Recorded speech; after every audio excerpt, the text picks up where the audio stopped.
And here we are, everybody. I hope everything's coming through okay.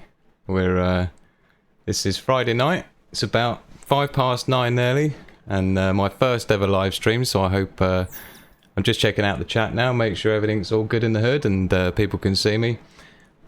I don't know if you can hear it, but literally, the minute I was about to go live, the rain has just come down big time. And so, if you hear something going on in the background, we've got some major rain. So anyway, welcome to everybody. We've got a fair couple of people watching already, which is great. And I know it's a Friday night, and there's probably people wanting to do all kinds of bits and pieces. For the last couple of days, I've been playing around with the OBS software, which is like an open source. I'm very impressed. I've literally spent about 48 hours trying to figure it out, and obviously first ever live stream, so I love these kind of situations where everything's new. I'm having to, have a crash course in all sorts of stuff. But we'll see anyway what you think of it. I've come up with a few bits and pieces, and to me, when I watch people's live streams, they're always so boring, just like a geezer or a woman just talking into a mic, into a camera. And I thought to myself, when I was looking at the OBS software, I realised it's quite a powerful tool, and you can set a few things up. So that's what we'll be doing, and I've got a few things prepared for you. I've got a few notes that I'm going to be going through as well, a few bits and pieces that's been going on, including some shout-outs as well. Let's see who we've got in the comments. I've attached the comments up there on the side for you, so you can see what's going on, and potentially when when we've got the actual video uploaded, people better follow along as well. So let's see who we've got in there so far. I'll give you a quick shout out. So we got David Gaultier, or I'm not sure if he had to shoot off the work. Maverick Star Reloaded, Superstar, good friend Gene. We're going to be doing a collab kind of a thing together.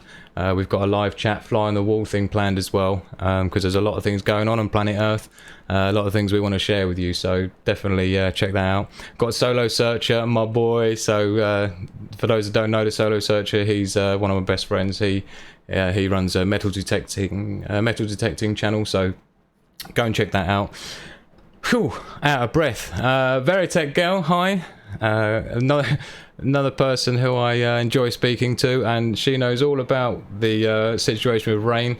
I had some really bad storms in their area recently, so I'm glad everything's all right with you, Veritech Girl.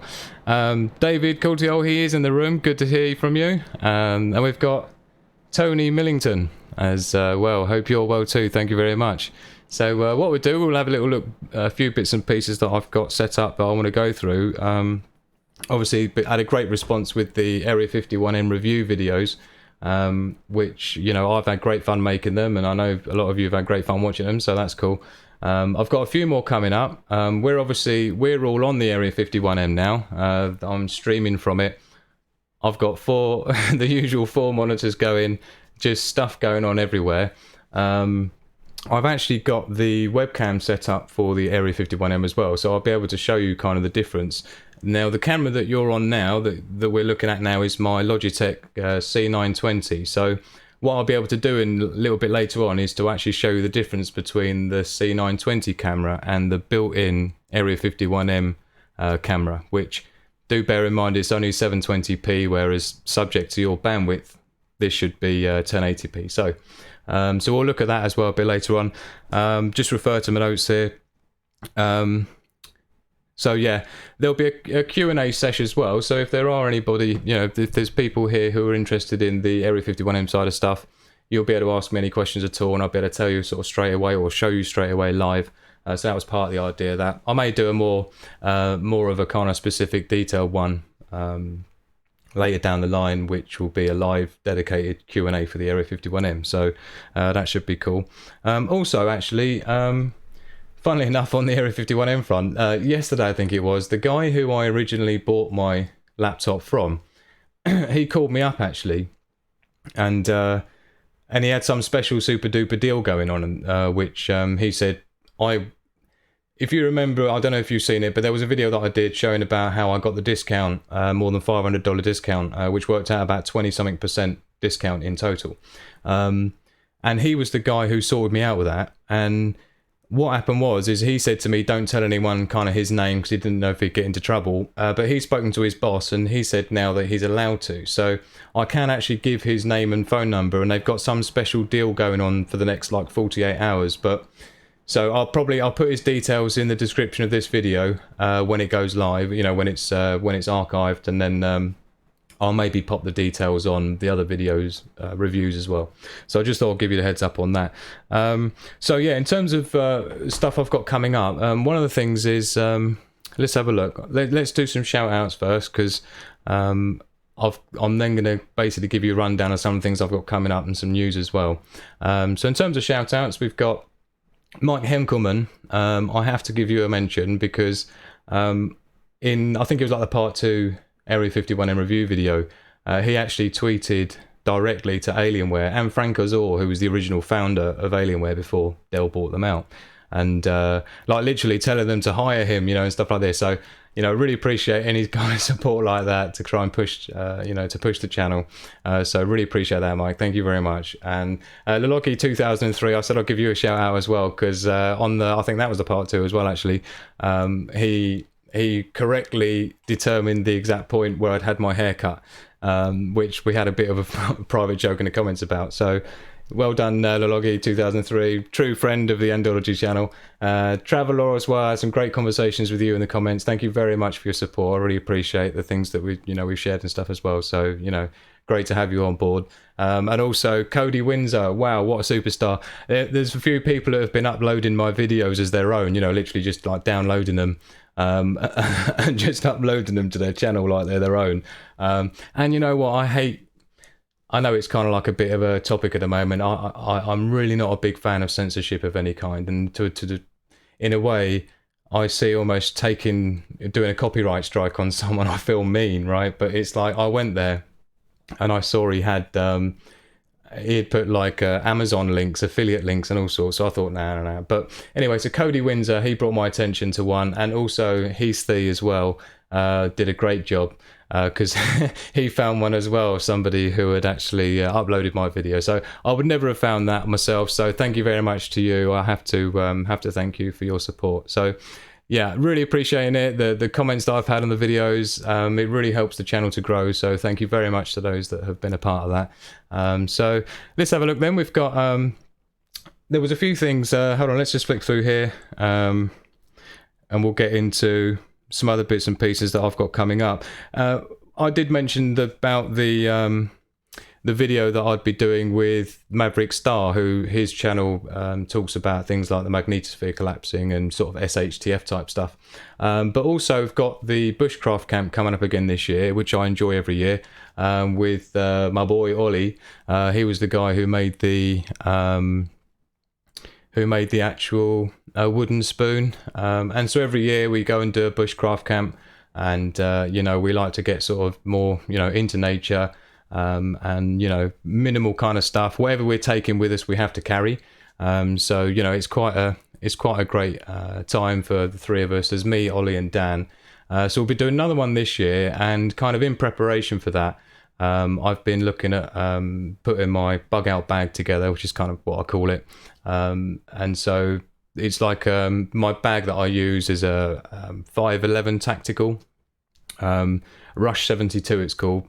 So that's my main Bugout bag, and so I'll probably be doing a review of that in a reasonable amount of detail, showing you all the stuff that I take with me on a typical kind of bushcraft camp. And it kind of serves as my Bugout bag as well, you know, in case the worst happens, more for the reasons you can't think of than the reasons you can. So I'm looking forward to that, and Ollie and Dan will be with us again this year, so that should be pretty smart. So keep your eye out for that one. For those who haven't seen the Bushcraft video from last year, there'll be a link probably in the description, maybe even a card. But yeah, well worth a watch. It was a great time, and for anyone who's sort of into, I think it's important to get back to nature as regularly as possible. I definitely feel it, you know, if I've if I feel like I haven't kind of got my toes dirty and stuff for a while, then I definitely kind of feel it in my soul, you know. I feel like you need to get those vibes back and that connection to Mother Earth. So at least a couple of times a year. My son as well, he does scouts and cubs, so every year we do a camp there.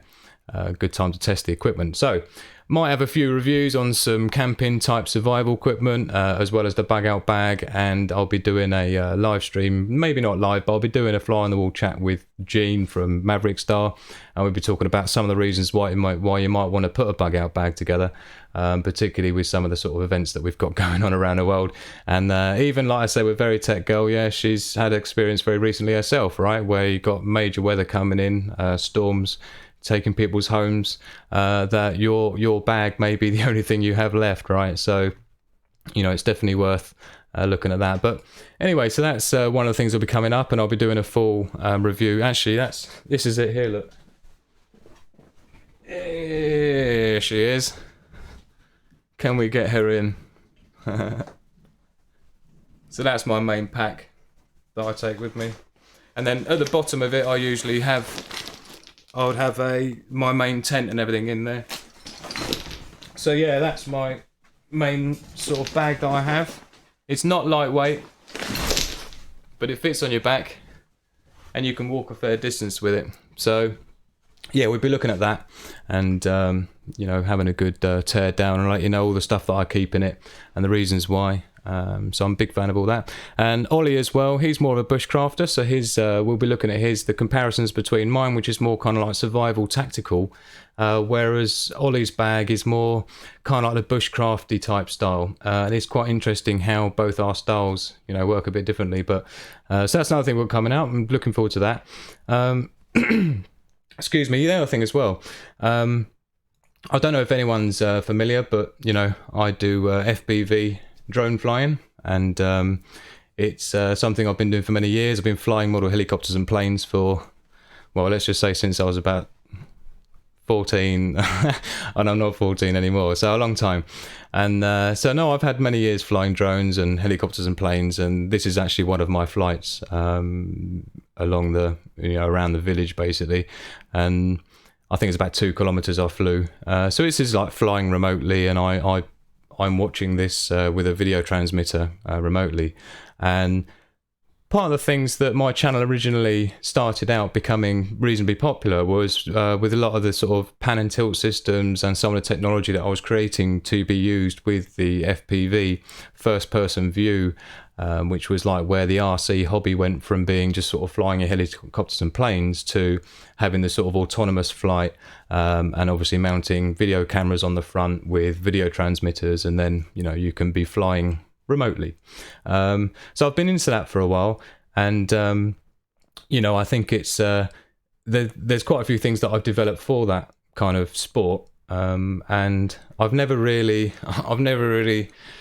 done too much with it. But one of the things that I did spend quite a bit of time on was my antenna tracker, and that was something that I developed a few years ago, and it was really what sort of grew my channel, to be honest, originally. So I know there's a lot of my subscribers who have come originally from the FPV background, and so this is my, as you can see here, this is my my ground station with the antenna and the TV screen, along with my iPad, where I have live GPS tracking of my flight. And essentially what I did was I developed a new antenna system which can actually track the aircraft in the sky remotely. And so this was almost the original design. This is my ultimate antenna tracker. And this was something I designed to be mass produced, but it's very, very expensive to produce. And I spent a long time designing it and manufacturing it and stuff like that. But it had an awful lot of attention from an awful lot of people who were offering things like their kidney to buy it and stuff like this. And I did put an awful lot of work into it. So it's something that I need to do a full review of, because I'm actually looking to sell it. I need to raise some cash, and this is something that I know is a lot of people need and want, and it just doesn't really, it hasn't been something that I've used personally, because I haven't flown for a bit, and certainly not the main, you know, the big kind of aircraft that you'd want to fly using the antenna tracker. And so I'm going to be doing a full review of that with the intent of actually selling that to one lucky owner. And I had probably about maybe 70 or 80 emails from people asking to buy it, and I only had the one, which is my prototype. And to be honest, that that prototype was in fact it started life as my robotic arm shoulder joint, which was a design I made quite a while ago, and it turned from being a robotic arm shoulder joint as a project that I was developing into the antenna tracker, as you saw. And so I'm going to be looking at selling that, and so before I do that, I'm going to need to do the tear down that I promised everyone, so expect that to be coming up as well. Yeah, so I kind of so I'm just checking out the chat there.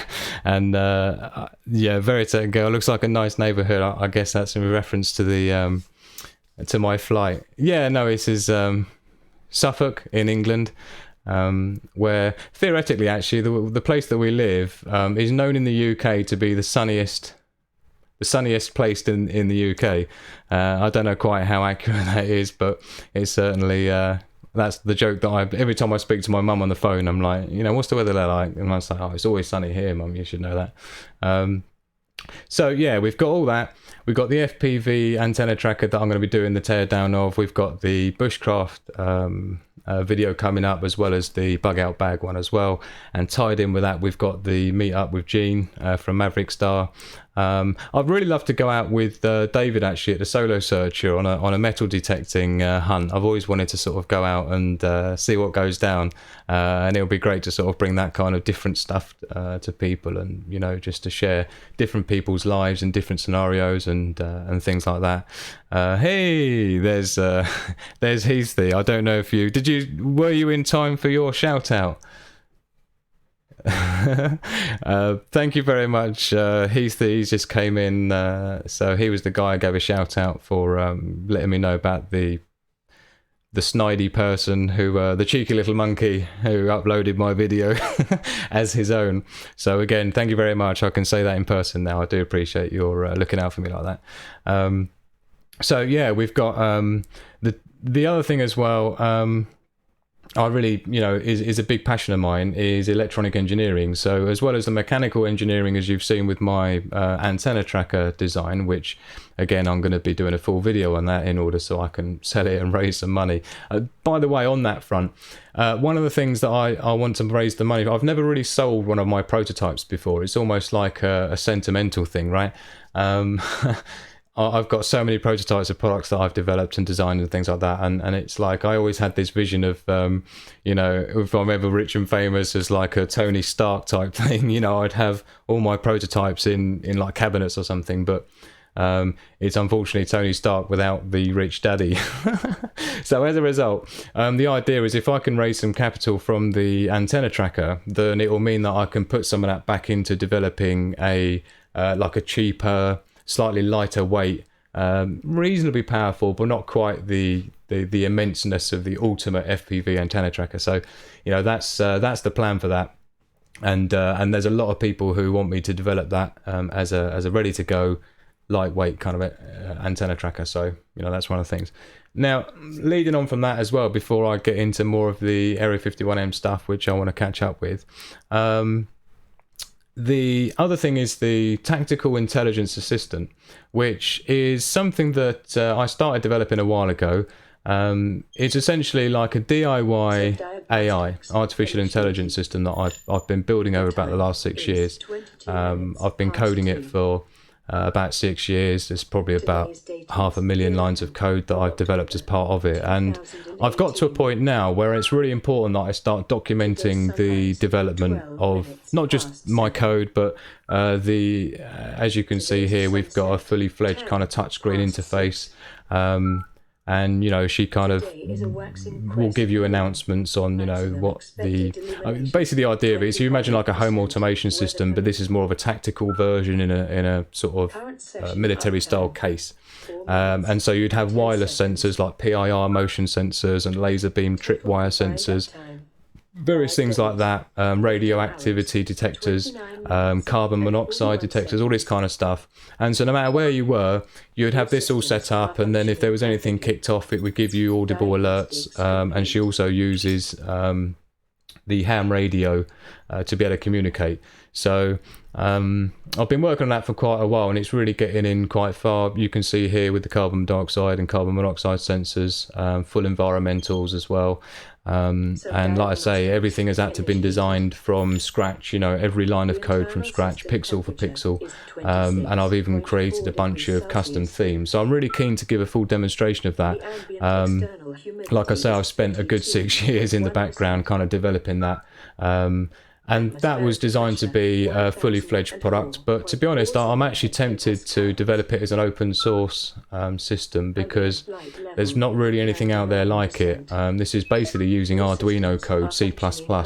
And there's not really anything out there like it at all. Even now, when I search, there's nothing that's been developed that touches this. So I think it would be super, super powerful to develop it as like an open source project that other people can just sort of get into and you know, play around with themselves and develop further. But the idea of it, essentially, it can send you alerts via text message and email as well if something kicks off. It gives you earthquake warnings and all kinds of things. So you know, I'm really keen to bring you that. That'll be something that I'll be having to document anyway, because like I say, I've got to a point now where the hardware is in breadboard form, as you saw, with just the wires sticking out. I've started to create a circuit board for that.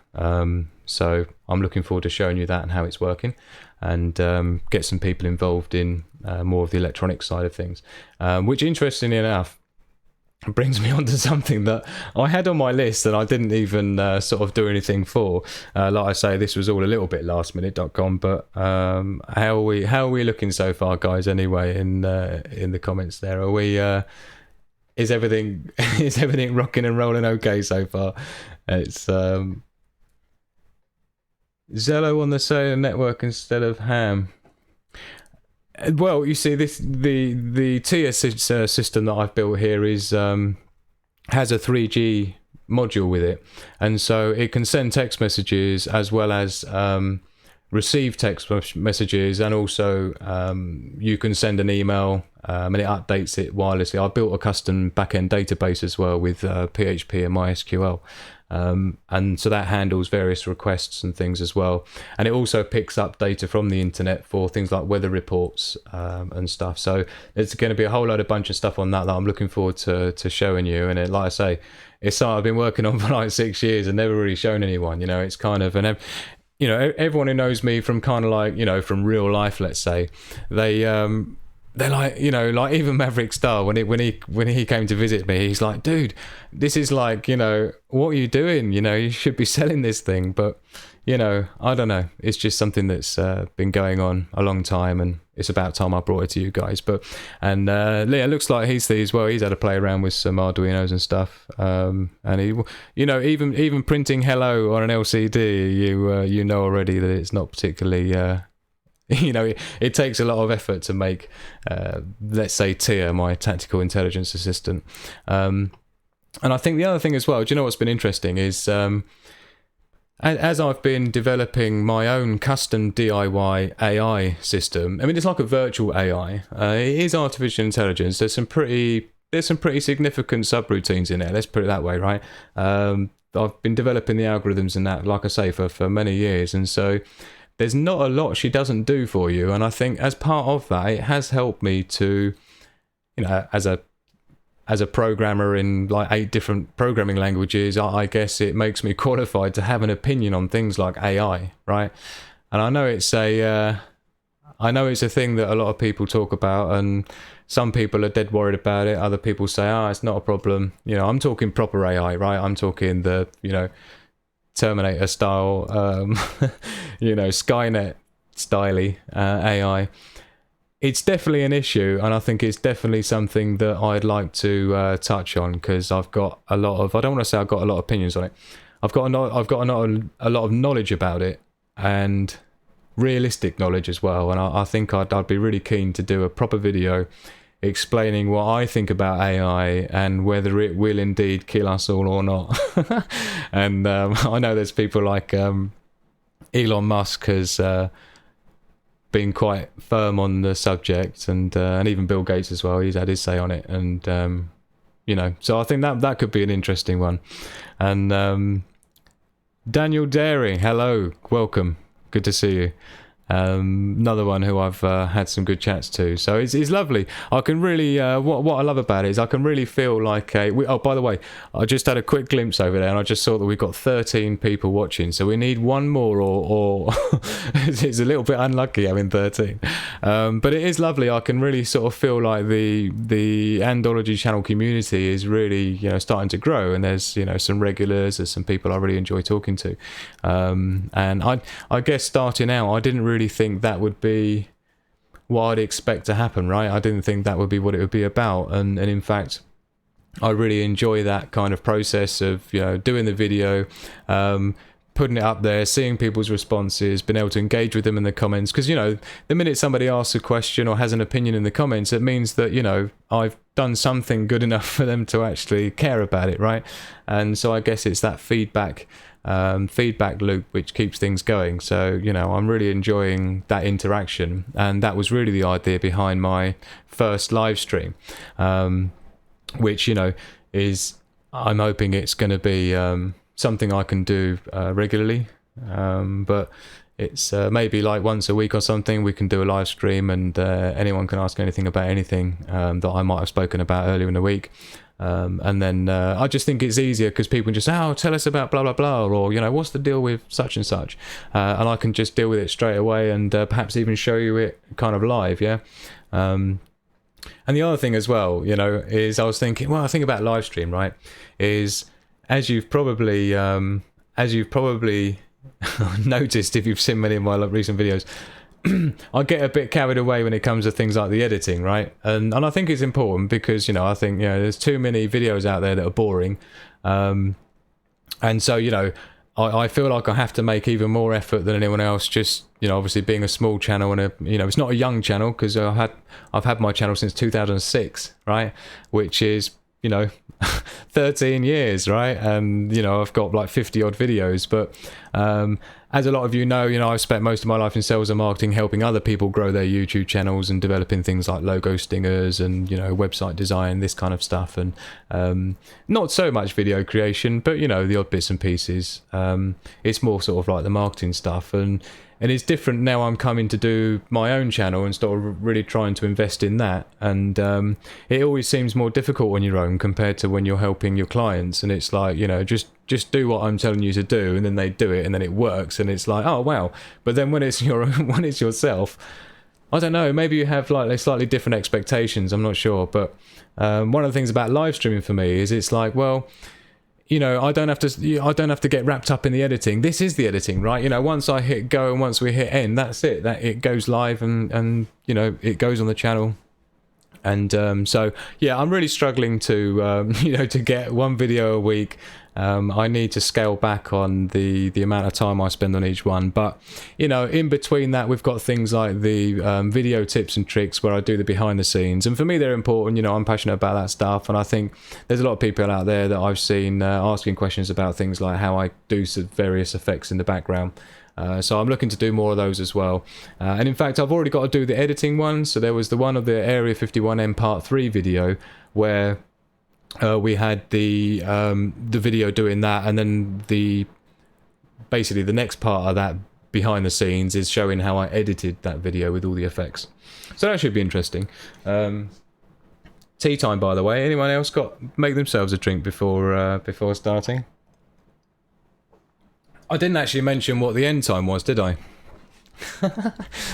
I don't know if that's important, because I think sometimes the best plan is to not really have a plan. I got a couple of bits and pieces that I wanted to obviously bring up and mention to you guys, but I wanted to keep it reasonably reasonably casual for the first for my first ever live stream. For all I know, no one can hear anything I'm saying anyway. But yeah, so shall we have a look at this? Let's have a little switch over quickly, because I just remembered I've got my Area 51M webcam sitting here. So those of you in there, because I know there's a few guys in there from the Area 51M videos, so while I've got you in there, let's have a little quick sneak peek, because just to give you a heads up. Oh man, I knew there was something else I was going to do. I've already shot a whole bunch of video for the display, right? I did this whole thing, and it ended up being too long. It was like 45 minutes long, and I was like, what? And basically what I did is I had the 144 hertz display and the 60 hertz display, and I was showing the difference between the two using like slow motion, right? and it worked out all right, but I just didn't like the takes very much, so I kind of scrapped it. And I had another one as well where I was comparing the C920 webcam, the Logitech one, with the one that's built into the Area 51M. And to be honest, I was a little bit surprised on the specifications when I found out it was only a 720p webcam, right? But I think the reason for that is the fact that because of thin bezel, it was like, I think their choice was like, yeah, they could have a thin bezel and a 720p camera, or they could have a 1080p camera and it'd have to be a little bit more of a chunkier bezel. But let's have a quick switch to it, shall we? And we see how it looks. Hello, we got Rog Galomez, and welcome to the chat. Great to see you in there. It's lovely. It's oh look, we've got 14 now. Brilliant. So that means we haven't got the unlucky 13 watching, so that's brilliant. Right, so let's jump in there. Then let's go to this is the, look, there you go. So this is the difference between the two, look. Shall we, let's lose the chat quickly. Bosh. So I actually think it's a nice image. Now bear in mind, this is being scaled up to 1080p, right? So the original image is 720p, which would probably be about there. I actually don't think it's too bad. I will say I don't think the microphones are brilliant and the speakers aren't brilliant, but I don't think they were really supposed to be. I mean, the microphone's all right. Of course, I'm comparing it to, you know, proper studio microphone, and you know, my lapel microphone's not a cheap one either, but so you know, you have to have realistic expectations. I think is important. So yeah, we're doing so yeah, I'm quite happy with the webcam. I think it's pretty good. It handles things like backlight quite well. Let's switch between that and the main. Let's go, let's pull the chat off there quickly as well, so we can have a decent comparison. So, I mean, there is quite clearly a difference, right? Again, we'll switch back to the Area 51M. Yeah. It's pretty good. I actually prefer the colours on this one. What do you reckon? I think it's much cooler. Let's switch back to the... it's just different, isn't it?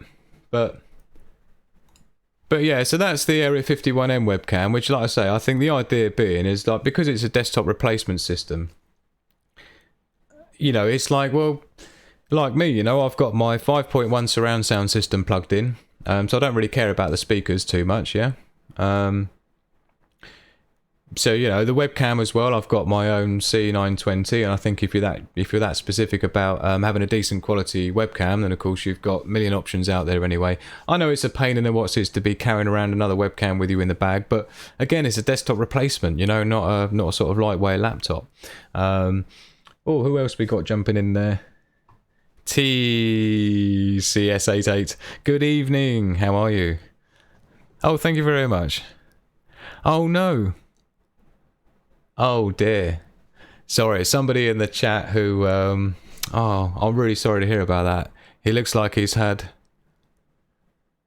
a problem with his Area 51M. There's a few people who have been telling me that their Area 51Ms have been burning out, right?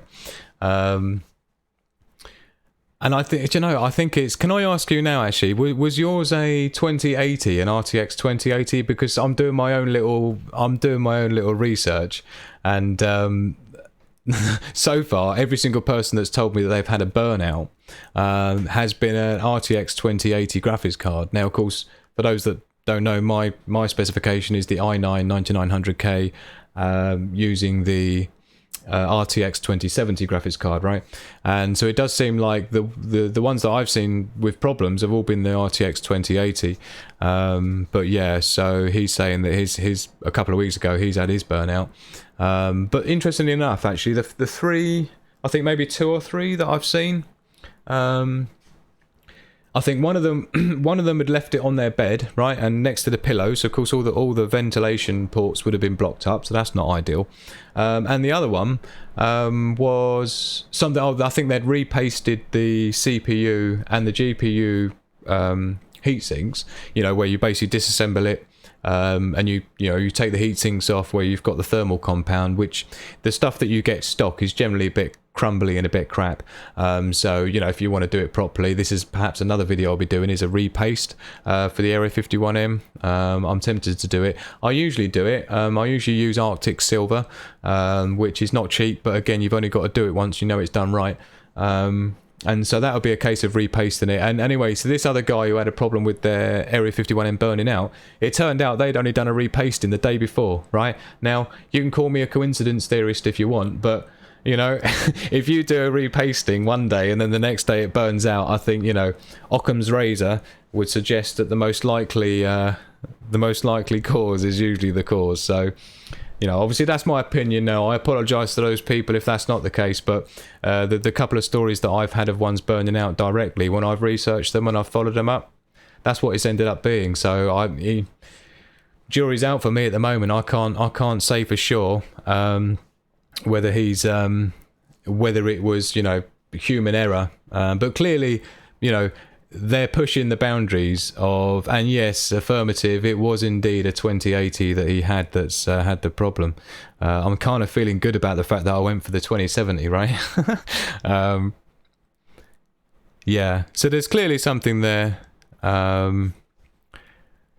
So yeah, and I'll tell you what, I had one, so yeah, and he's saying he didn't even overclock it. So this is like stock. Now mine's sitting here at the moment. I'll tell you what, let's jump in there, shall we? Let's jump into my, what's it called, software. Let's get it out of the way, my chat window. Let's pop her up there and we can jump into, so let's pop it over to the display. And so here's my current overclocking profile. Oh look, overclocking's off. That's no good, is it? Should we crank it up? I don't think she probably needs it, but we'll do it anyway.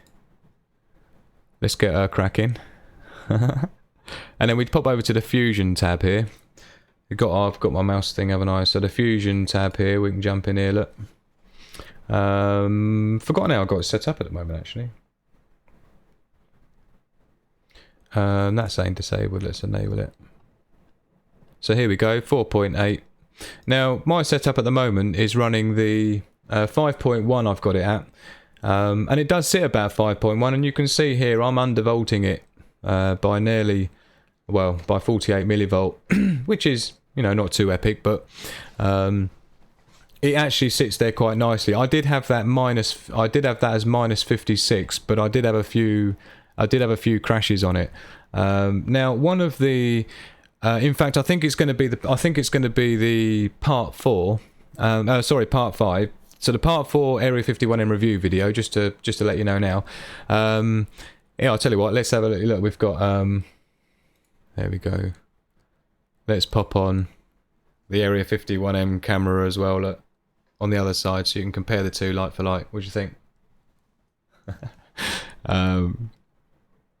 So yeah, the part 4 Area 51M video coming up is going to be, like I say, I was doing the display, so I've got the display, the webcam, microphones and speakers. So that's going to be the part 4, and I'm going to be reasonably detailed on that, but, you know, I don't want it to take a week to make, you know, because it's just, I can't afford to be doing it. So,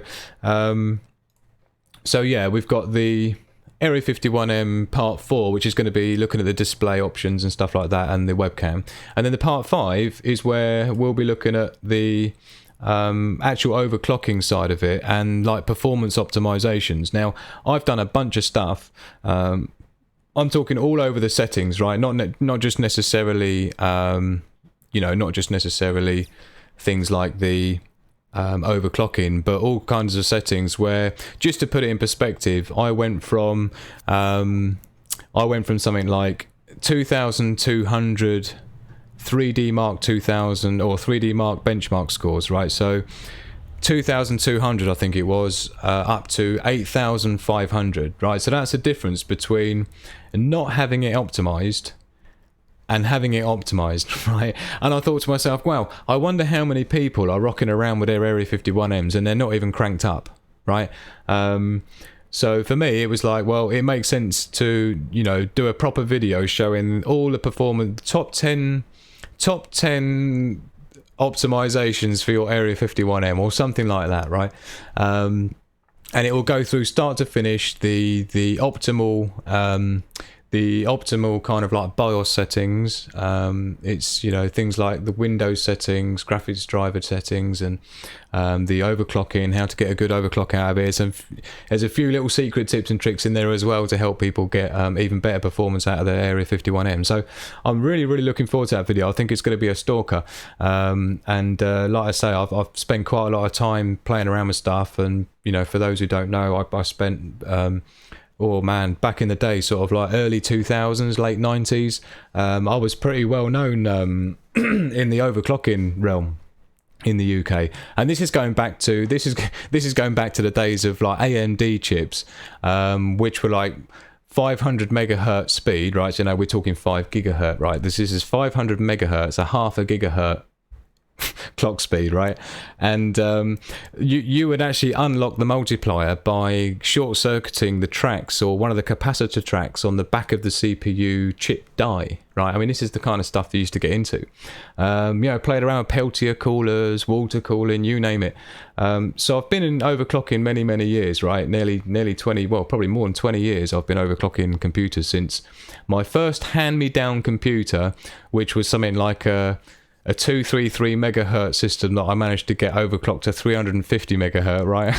And I think then I got some 333 megahertz computer, which I managed to get running at, I think about 500 or something like that. And, you know, it was just a poor man's, you know, a poor man's high performance PC was basically overclocking it.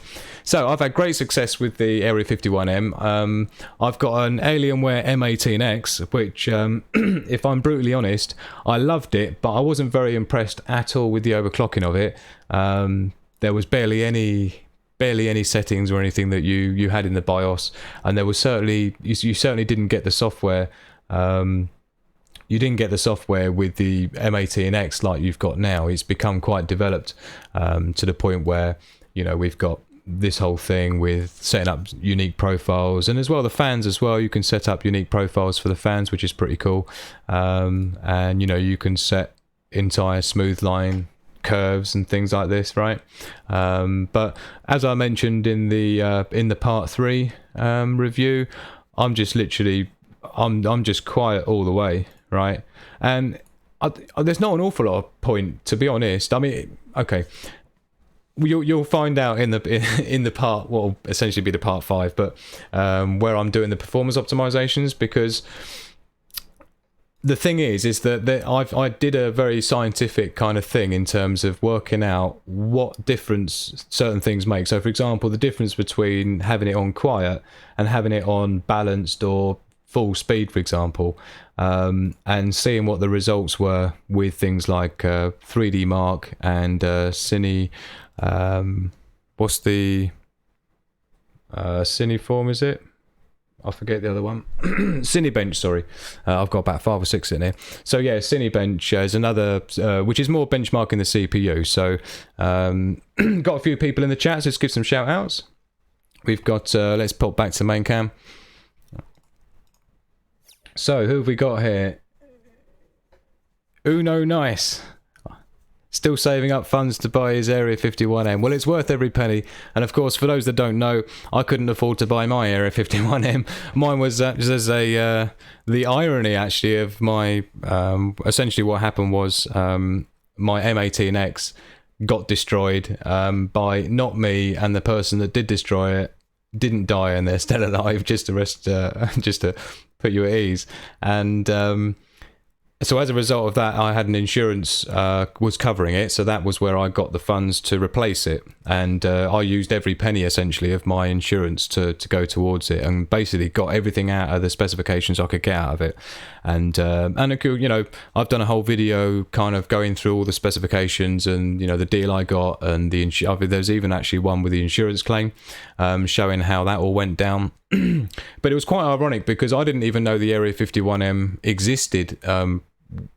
It was only after I'd called the insurance company to see if it was even something that was covered, and they said yes. And then I went off to look to see what the sort of latest equivalent to an M18X would be, and it turned out there was this Area 51M. So I looked into it, and in fact it had only just come out, and so I thought, oh no, you know, this is... I don't know if this is going to be a problem. And of course, they tried to fob me off with an M17. And I basically saw it through to the end and made sure I got the Area 51M, because the M18X, as most people will know, is a desktop replacement range, just as the Area 51M is. But that does bring me on nicely to the obviously something that's very topical at the moment is the release of the new M15 and the M17 with the new kind of Area 51M flavors, which looks beautiful. I must say, it's like a slim, kind of like a slim, feminine, more feminine version, more petite version of the Area 51M. And I really love the styling, and I think they've done a great job to maintain that consistency. It's very well done and consistent, so I like that. But yeah, we've got a lot of stuff. Uno Nice is asking about which recommendation for the graphics card, 2070 or 2080. But for me, I think definitely, I mean, when I looked at all the benchmarks originally, I found that it was, as I said in the, I think the unboxing, it was like the diminishing returns. When you looked at the benchmarks, it was about 10-15% difference between the 2080 and the 2070. And it was like £350 difference in the price, $500 odd US. So, I thought to myself, well, when you've got the i9 in there running at 5 gig, and obviously you've got the option of overclocking as well, to be honest, and as you'll see as well in my part 5, or as my top 10 tips for optimizing your Area 51M, and in fact most of the tips should apply to most performance gaming laptops, but obviously if they've got overclocking options and stuff, but yeah, I think that's going to compare quite nicely with the with the Area 51M in terms of the specs. So for example, with the 2080, 10-15% more performance, but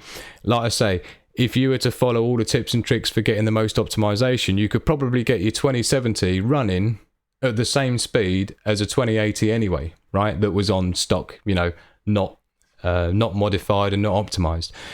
Yeah, I mean, like I say, you'll see again when I show you all the benchmarks and testing that I've done with all the different settings. So what I'm doing is I'm looking at the differences between the difference in having one power supply versus two power supplies, having the power mode set differently, the difference between having it overclocked or not, and I'm showing you it in real terms in terms of the actual benchmark scores, and so you'll be able to see for yourself how much impact each thing makes on the optimization. So like I say, with all the problems that potentially seem like they're going on with the burning out of the 2080s, don't know, it could be a risky thing. I've never heard of any 2070s burning out, and you do still get those side vents with it, so you haven't got problems when it comes to upgrading later.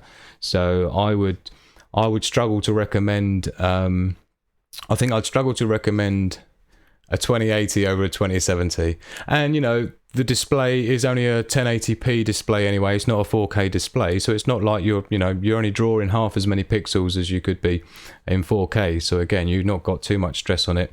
But for people who are planning on using an external 4K monitor, then I think the 2080 might get you a couple of frames per second more. But literally, it'll be the difference between running at 115 frames per second and running at 100 frames a second, right? Minimal. So I'd rather, and to be honest, like, the game that I was playing, Liftoff, which is the drone flight simulator in the last part 3 video, I hope you like that little segment at the beginning, by the way. That took me ages to figure that out, I tell you. Doing the dual Andes, right? God dear. I sat on the deck chair outside, like, with a cup of tea for about an hour, just sort of thinking it through as to how I would even do it.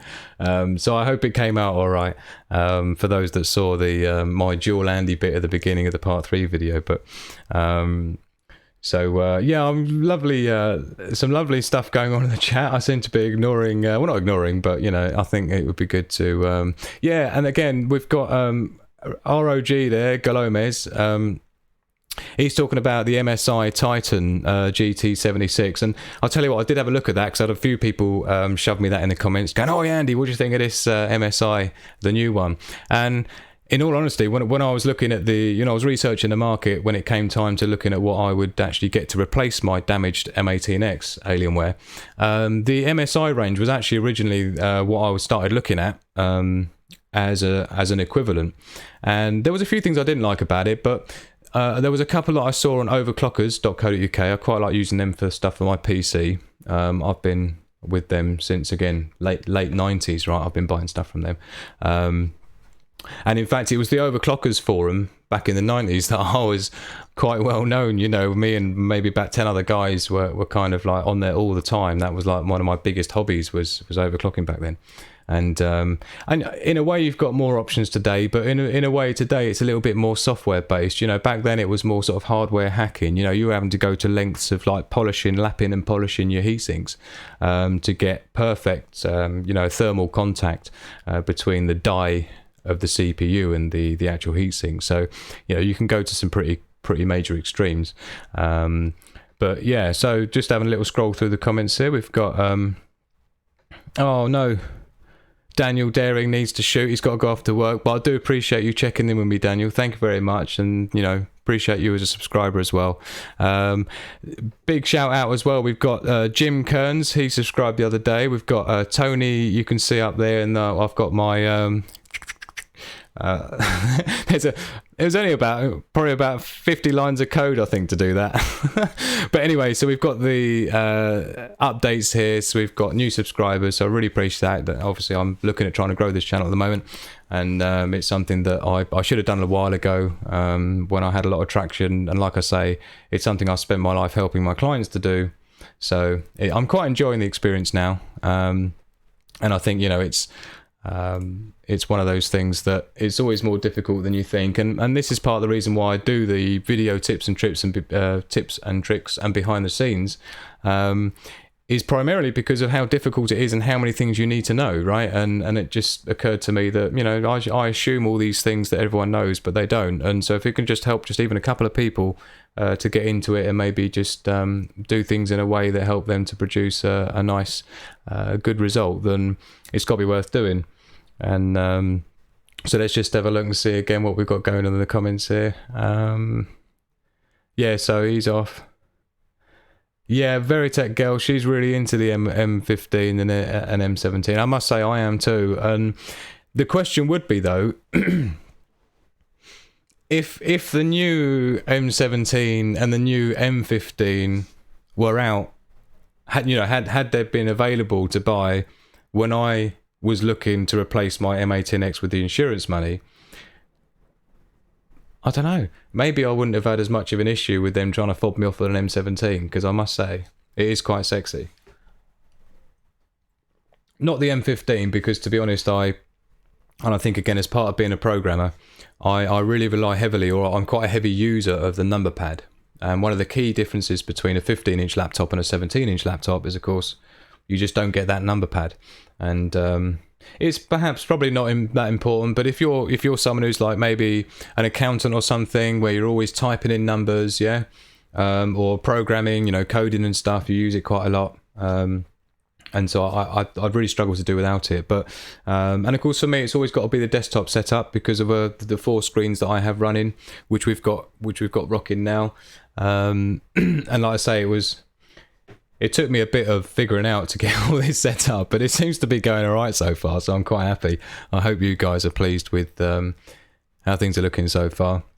Go for the 2070 to avoid burnout issues, Pilot Raider 14 says, and absolutely have to agree.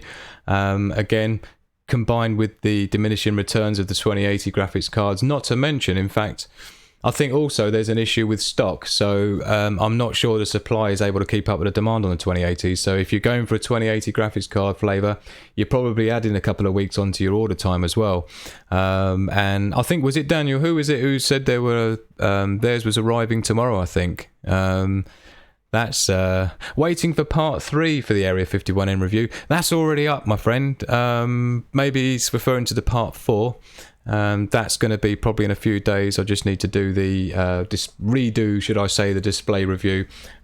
Again, I want to do it detailed because I want to make sure I've covered everything for anyone who's coming to the market, because it's like more than 3,000, bots, and you're not going to just buy it after a 4-minute video, right? So when I'm talking about the display, what I'm planning to do is I want to be able to do like my lazy Susan where I can turn it around. I want to be able to set the camera up so I can show exactly what it looks like at like a 45-degree angle and a 15-degree angle, and tilt it down as well. And then you'll be able to see exactly what the viewable, what the viewable angle is, because it's quite important for me. The brightness as well, quite happy with. So I'll be showing all that in the part 4, but the quicker I get that out there, the quicker I can put this part 5 together, which is the top 10 tips for optimizing your Area 51M. But I've got to agree with Veritech Girl, absolutely beautiful. The M70 and the M15, I think they've done a beautiful job making them look just the same, but just a little bit slimmer. I've yet to actually see a decent couple of full reviews, and I've had a lot of people asking me, when am I going to do the review? But of course, you know, I'm self-funded, you know, I'm not sponsored by anyone. I don't even have any adverts running on any of my videos, right? And I bought my Area 51M with my own money. And so, of course, if Alienware want to send me an M17 and M15 to review, I'll certainly put as much effort into that as I have done with the Area 51M of my own. But yeah, I'm not in a position, unfortunately, financially, to be able to buy one to do a review, but I'd really love to. But yeah, so I've probably had about 20 people send me messages asking me if I can do a review of that one. But yeah, I just can't. Yeah, there's no way I can get hold of one unless, like I say, Alienware's going to sort me out. Which again, Mike Henkelman, you know, he was the guy, he tweeted Frank Azor, the owner of Alienware and Alienware, to say, you know, give him a job or whatever, but just send me a couple of their laptops, that's enough, and I'll be able to I'll take it from there. So yeah, we've got everyone please smack that thumbs up. Absolutely. Uno, nice. Thank you for your support. Yes, let's get some thumbs up on this and try and get some growth doing. Look, there's my lovely darling Laura asking if I'd like a cup of tea. Absolutely, yes, please. Thank you, darling. Because it's quite difficult to. I guess that's the only problem with live streaming, isn't it? It's like you don't get to like disappear off and make yourself a cup of tea whenever you want to. Although, funnily enough, I did just as an emergency. Check this out. I did set up a temporary standby here. This is my temporary standby screen. Oh, emergency! Watch out! Whoa. Oh dear. So yeah, that was my temporary standby. So theoretically we could have an intermission, and then we could all have a break and go and get new cups of tea and everything, but I'll save that for a future live stream. But yeah, it's been a lovely time over the last probably 5 videos. I've really enjoyed putting them together, and I'm not amazingly I'm not a natural kind of in front of the person type of a camera, in front of the camera type of a person, should I say. Although I have spent a bit of time behind, you know, in front of the camera, but I spend most of my time the other side of the glass. Yeah, usually I'm the guy making the video, not the guy in front of it. But there's a few people out there who know, and again, I do feel like, and thank you very much, Pilot Raider 14. You should be sponsored by Alienware. I absolutely should be sponsored by Alienware. Do you know what? I added it up, right? Because, you know, I said to you before about this guy, Shanker, his name is. He was the guy who originally I dealt with to order my Area 51M, and I got a super duper discount off him, 20-something%, right? And he was the guy who called me today. Oh no, sorry, it was yesterday, and he said he had this discount, and that I was able to give you his name and his number. Like I say, when this video's been compiled and it goes up there for good, I'll make sure I put his contact details in there. But he was quite funny actually, and like I say, there is a discount available for anyone who's coming across this who, you know, but it's not anything that's any sponsorship deal. But I said to him that I'd had something like 37, I think it was, individuals who'd said that they'd bought their Area 51M, like virtually solely on the back of my videos, like compared to anyone else's videos. And I thought, you know, and I worked it out, and it was like, you know, quite a serious amount of revenue generated. I mean, that was never my intention, to go flogging Alienware laptops. It was more, you know, obviously as it turned out that this was going to become something that I was going to be getting, it made sense to take advantage of, obviously, I wanted to grow my channel, and I'm passionate about technology, passionate about gaming, laptops and hardware and stuff like that. So as you can see with things like my T.I.A tactical, my DIY artificial intelligence system that I've been developing, I have a sort of technical understanding, and I sort of approach things slightly differently. So I thought I'd give it a go and see if my style of review kind of anyone would like, and you know, it turns out that yes, they do. So you know, it's good, it's nice to know that kind of I'm on the right track. So the feedback is what's important, because the things that people say in the comments is what helps me going forwards to make sure I do more of the things that you really like.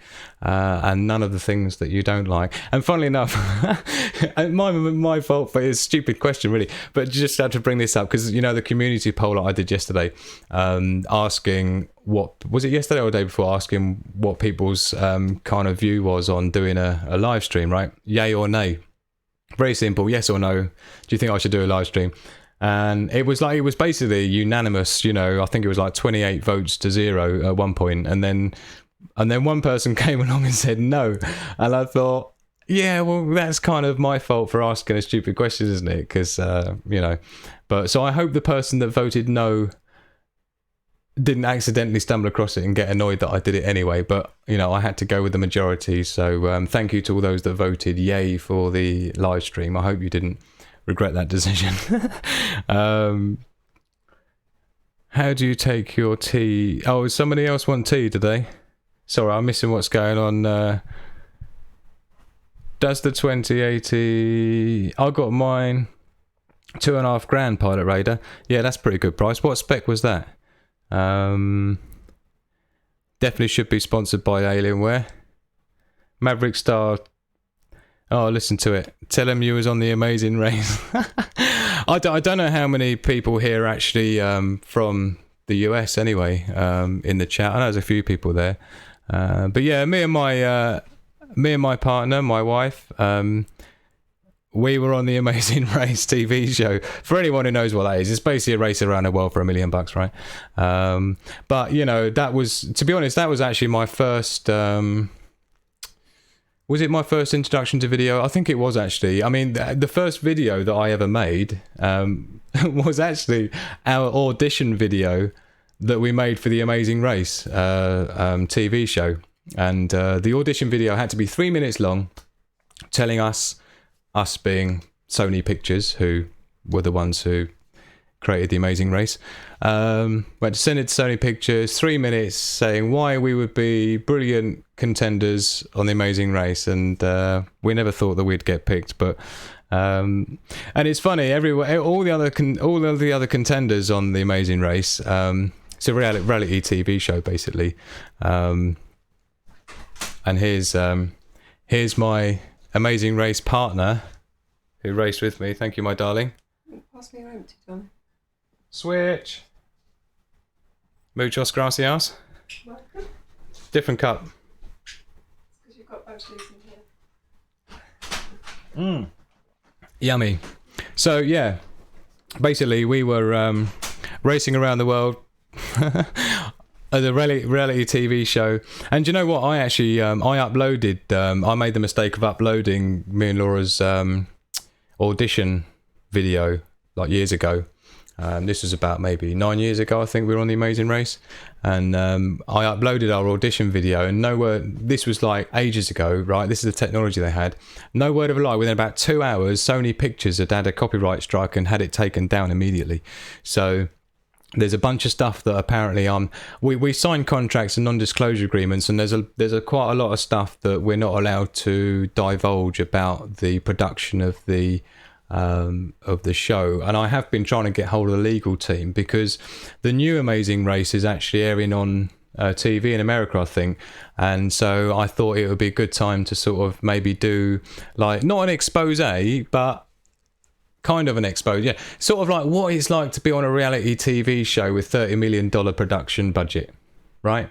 Like an Emmy award winning TV show, what it's like to be on it. And like I say, that was really what got me into video, because I was already doing stuff like flash animation, you know, website design using flash animation, and I became quite well known for that. You know, I won a couple of awards and stuff like that, so I was quite into animation. And so when it came to like video, I guess it kind of made sense, because it was like the whole timeline thing, just the same as Macromedia Flash or Adobe Flash was at the time. And so I kind of, and then when I went on to the Amazing Race TV show, it was like seeing the magic. It was sort of understanding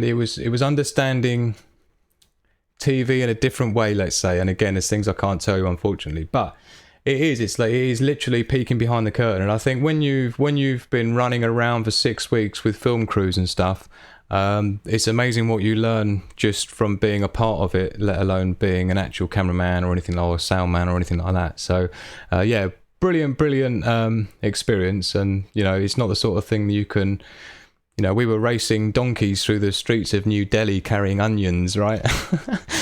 Crazy stuff. You know, Laura did the highest bungee jump in New Zealand as one of the challenges and stuff like that. So it was pretty epic. And then you do stuff like, you know, we went to Singapore just to wash a bus. We washed the bus and that was it. And then we went to like Bali or something like that. But yeah, beautiful experience. And I'll definitely, you know, I'll do a video dedicated to the Amazing Race experience, because anyone who's not been on a reality TV show, it'd be great to be able to sort of show you some of the stuff that goes down, and sort of I'll see what I'm allowed to tell you or not, right, in terms of the legalities of it. But yeah, so let's see, Larry 8AK. Oh, message retracted, so I don't know what he said. I won't be able to tell you. Great channel. Uno, nice. Great information, tips and ideas. Keep up the great work. Got to go now. Oh, no. All right, thanks a lot, buddy. Thanks for staying with us. I do appreciate you being a part of it. Who else we got there? Just a bit of milk, please. So there's quite a few orders coming in for teas and coffees, it looks like, at the moment, which is good. What else we got in here? So we've got our shout-outs we've done. The Bushcraft we've done. We've got the video for that coming up with the Bugout bag. Any new information I get about our new Bushcraft camp with Ollie, who doesn't seem like he's made an appearance today, actually. He did say he might try and pop on, but I don't think I've seen Mr. Ollie popping any messages in here. I hope I haven't missed anyone in the chat as they've been coming in, but I do appreciate every one of you who are in here. I do enjoy this. I think it's I'd love to do some, like I say, with Gene, with Maverick Star from his channel, talking about the pole shift, and some of the sort of, I've studied solar physics and geophysics for many years, and it's something we've both been interested in. So that's one of the reasons we got together as friends, was we were so I'd shared interests and shared knowledge on a lot of stuff. And I'm helping Gene as well to build a custom magnetometer which will allow us to remotely measure Earth's magnetosphere that's collapsing and basically waning. Yeah, the magnetosphere around Earth is becoming less and less, quite like exponentially worse. Yeah, it's quite worrying. But so anyway, we're developing a new style of sensor that will be able to detect that change, and they'll be able to be planted all the way around the world. So there'll be people can as they're planted around the world, we can measure them remotely, all feeding into a central database, and we'll be able to measure ourselves the change in the sensors over time and log that in graphs and things. So, you know, that's exciting. We've got that coming up. So I'm quite looking forward to doing a few sort of like fly on the wall, maybe live chats. I will admit to something, actually, that it did occur to me that I'd done a, we've got the 1,000 subscriber giveaway that I did, like, and I said that I would choose a winner within a month. But I think obviously I guess it's because the channel's quite small in terms of 1,000 subscribers at the time. There's not an amazing amount of stuff going on, to be honest, but I know there's quite a few people who are quite keen. When I suggested about the having like a business consultancy type session, like a live chat about, people can tell me their problems in, business, sales, marketing, anything like that, anything technical to do with their website or anything like that, I can help you with. And so that was one of the things going to be included in the prize, if you like, right?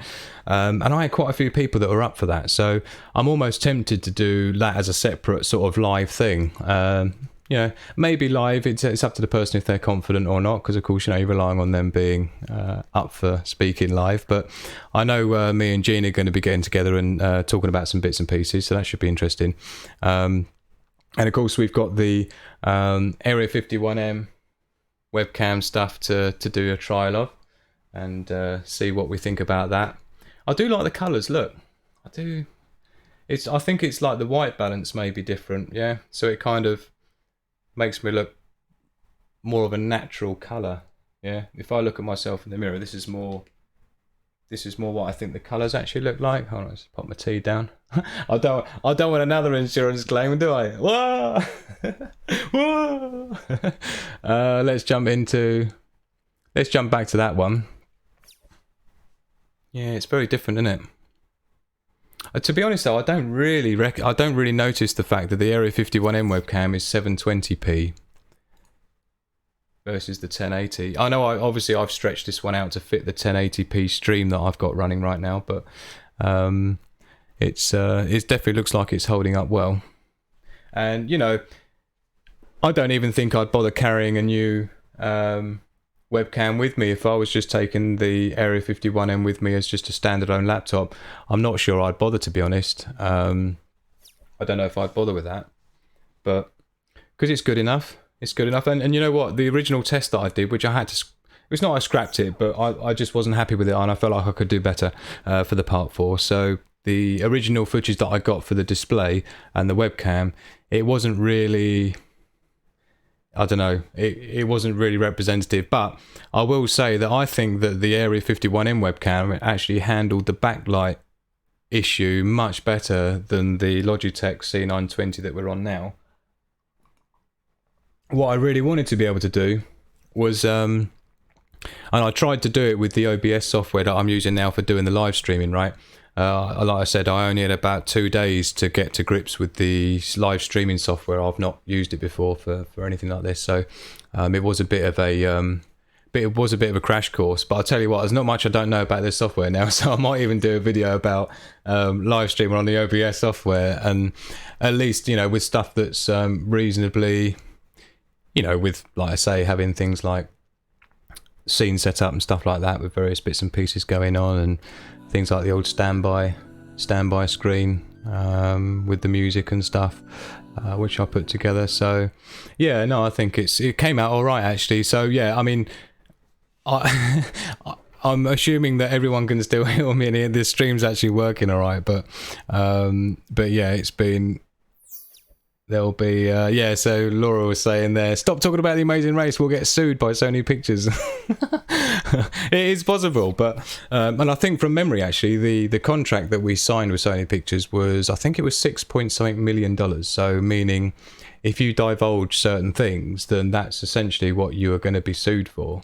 And it was on the contract, right? It had it on there, right? So there's no messing about. And even when we had to do all of our PR interviews and red carpet events and all these other things, we all the time we had like a PR agent assigned to us from Sony Pictures that would basically control everything that we said and, you know, did and publicly and things like that. So it was quite intense, but yeah, again, great experience, and you know, I will see if there's what I'm allowed to tell you or not, because there's a lot of people that are sort of curious about, you know, what it's like being on these sorts of shows. And but yeah, so who else we got in the comments here? Oh, someone else going back to work shortly. Shortly. This is uploaded as a regular video. I'll be sure to. Okay, yeah, cool. Yeah, no, I'll be once the stream is finished, I'll be uploading it as a video that will just be on my video list. So. Of course, if there'd been any major disasters, then that maybe not. But no, I think it's been okay. I'll obviously check it back to make sure everything's worked okay. But yeah, no, that should be on my standard video list for people to watch if they haven't been able to make it. And I appreciate, you know, as my first stream, it was important for me just to make sure that I can test the concept and make sure that the equipment that I've got set up here is working as I expect it to, and I think everything's okay. So, you know, going forwards, that should be good news. You know, give me a great way to be able to communicate with you guys a little bit more directly and have a bit more interaction, because that's really what I enjoy. It's so difficult, guys. You know, when you're sitting here and you're kind of like talking to a camera, it's just not the same, you know. And I think like now, you know, I feel like I'm talking to you, like actually you, yes, you, right?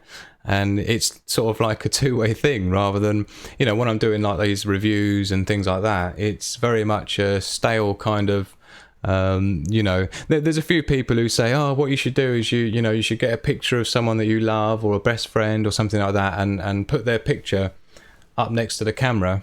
And so it just makes it more familiar and pretend that you're talking to your friend. But, you know, it's quite difficult. And like I say, if you're not naturally like an actor or anything like that, I think it can be a struggle. So I'm pleased that people seem to have been complimenting me on the review videos. Because like I say, I was a little bit self-conscious and thinking, oh, you know, it's going to be like people aren't going to be into it. But yeah, thank you very much, Pilot Raider 14. I do appreciate your input, and again, I do appreciate every single one of you. It's you guys are the ones I'm talking to now. This is what it's all about, and I'm really enjoying the process. So like I say, I've got the other up and coming video tips and tricks behind the scenes stuff, which is going to be as I mentioned in the Area 51M review part 2.5, I think it was, where I mentioned I'm going to be doing the behind the scenes of the behind the scenes, which is where I'll be looking more at the back end editing of that series. So that should be quite a good one. I have quite a few people who are into sort of learning a bit more about video editing. I use Adobe Premiere Pro. So anyone who's familiar with that or would like to become familiar with that, then that should be a good one.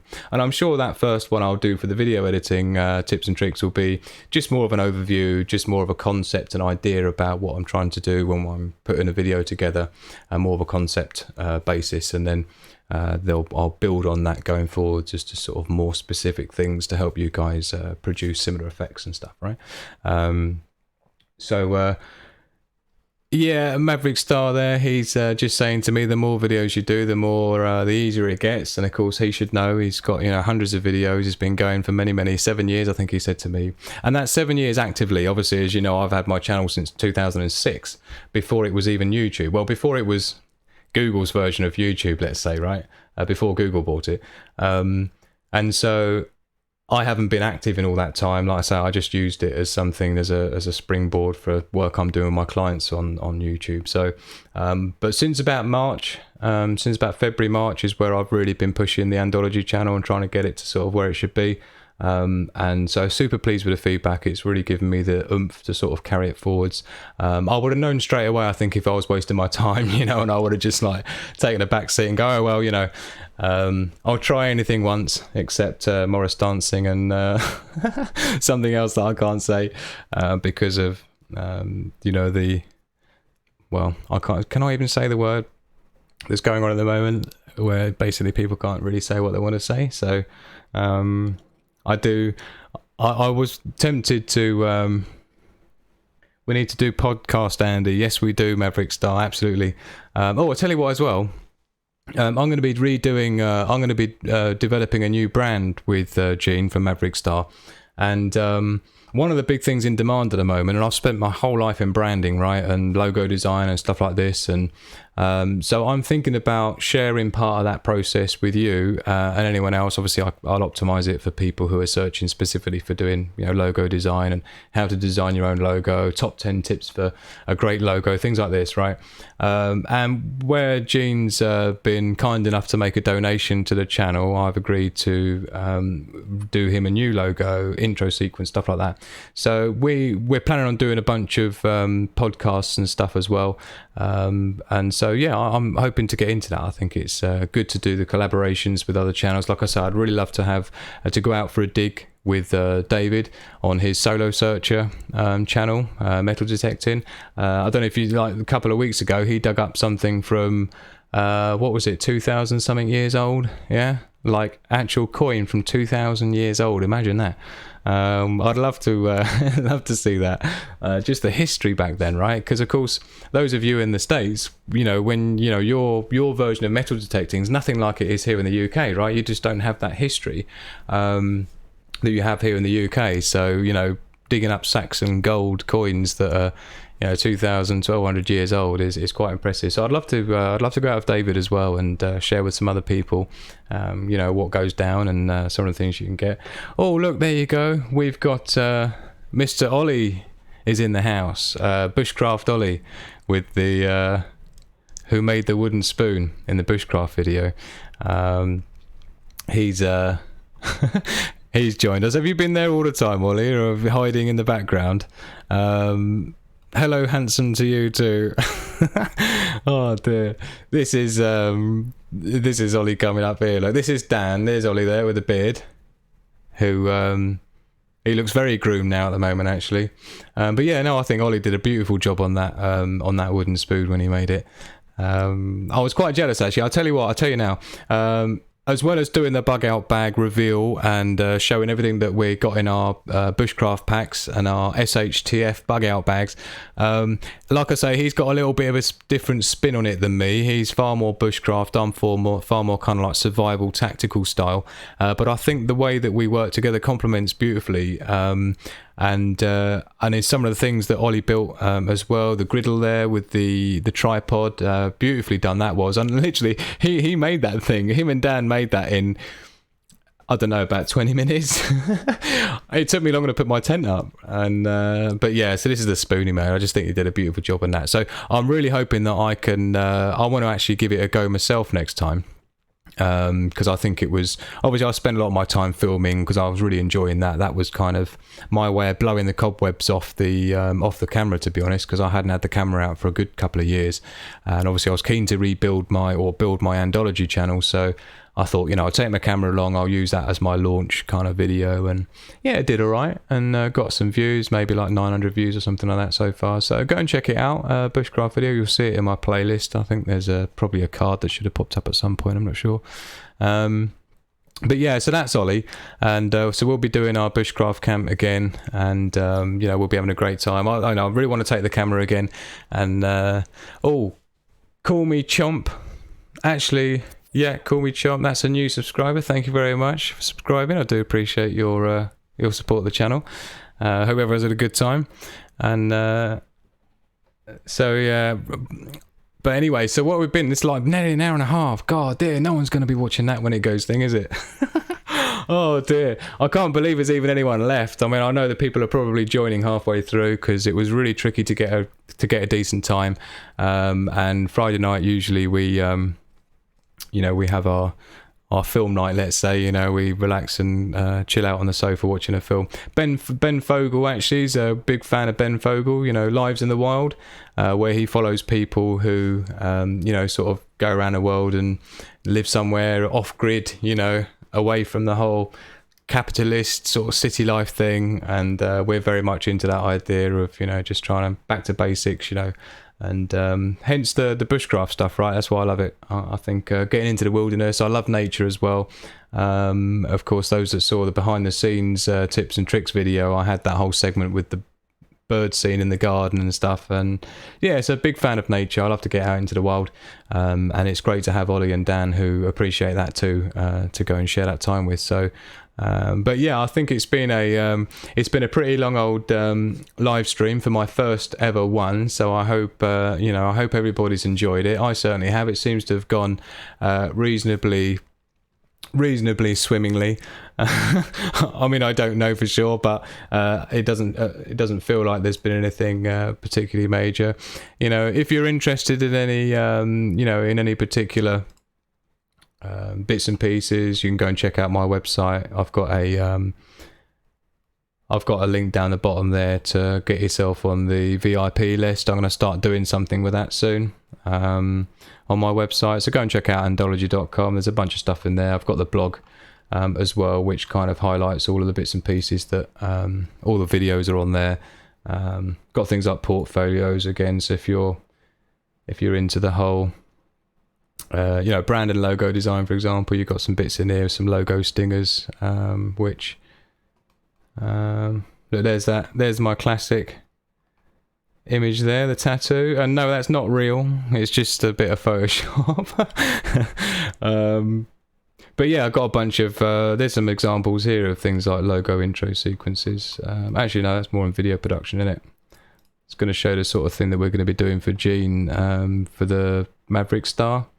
A Jim Ass one here is probably a good example. God, this one took years. This was all done in 3ds Max, modeling in 3D with all sorts of effects on it. It took days to render that did.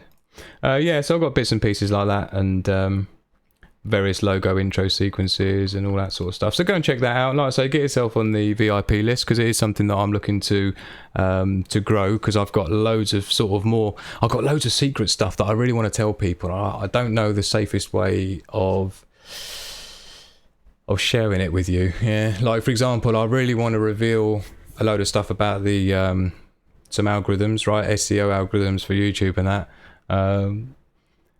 But I just can't help but think that there's got to be a reason why no one else seems to be telling anyone these things. Either they just don't know.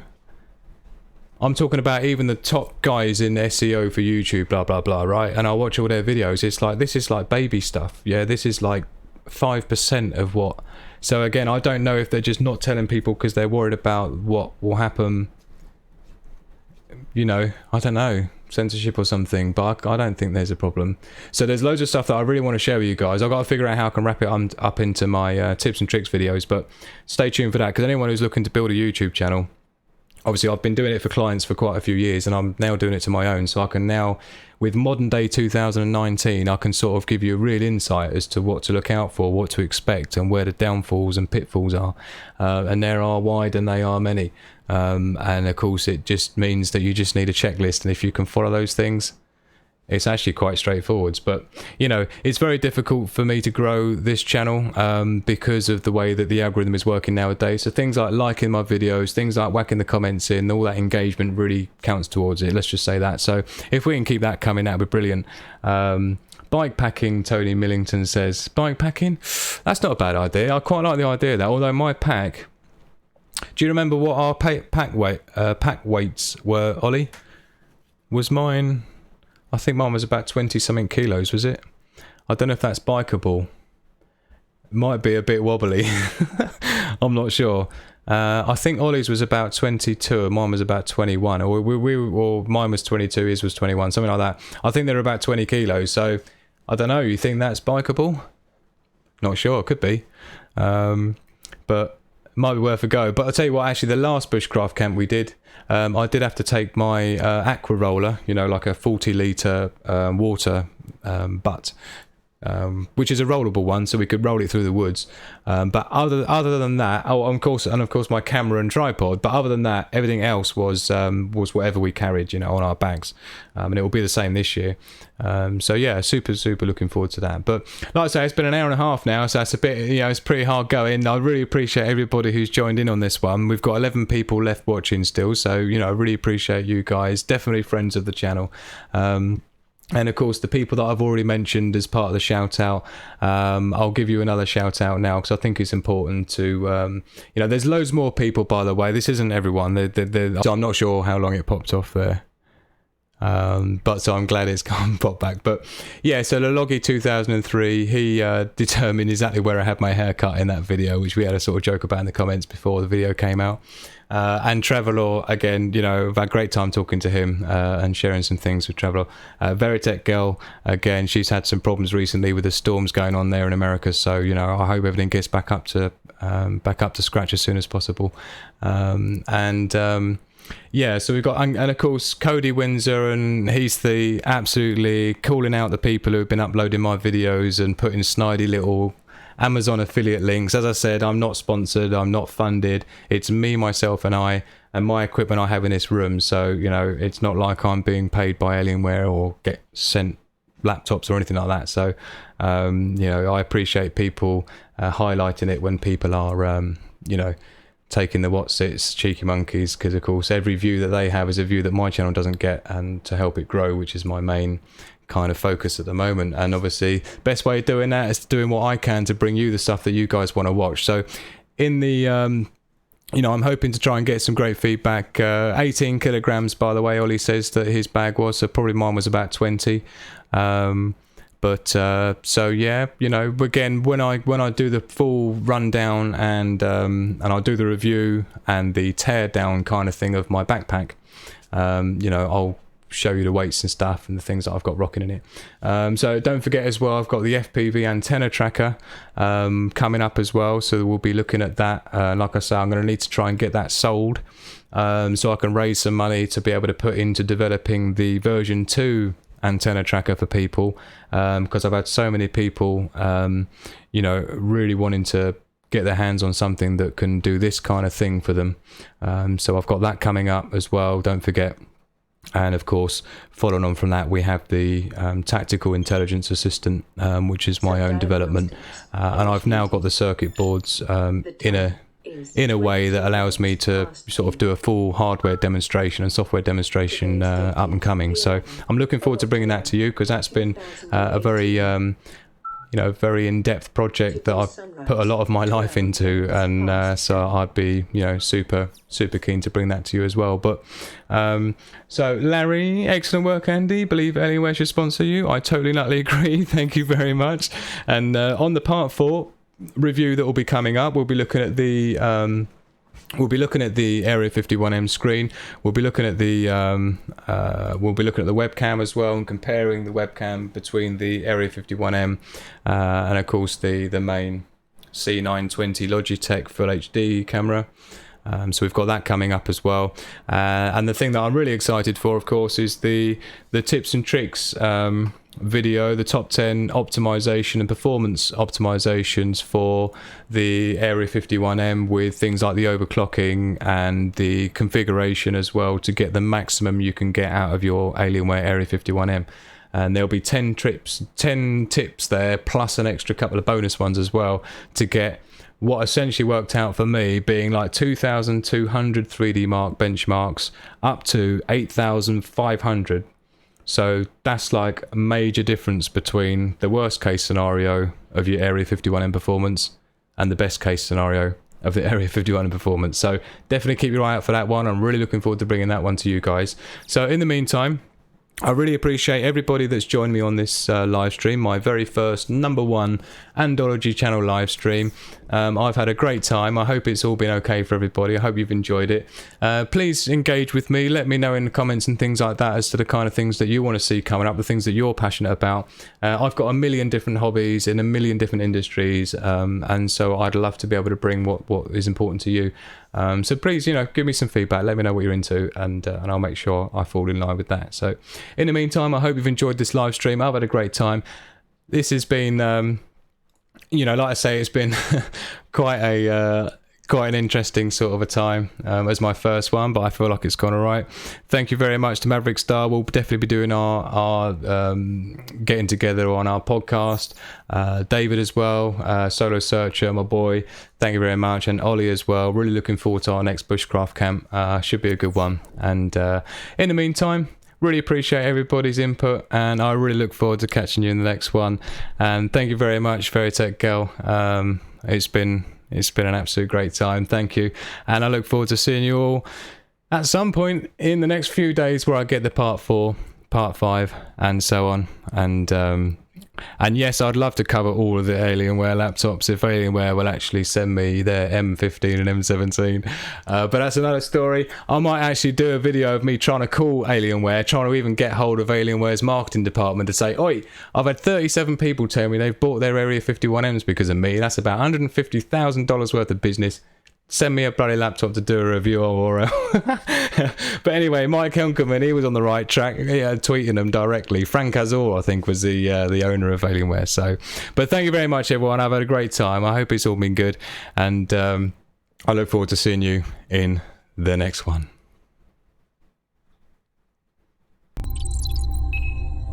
Please like, share and subscribe.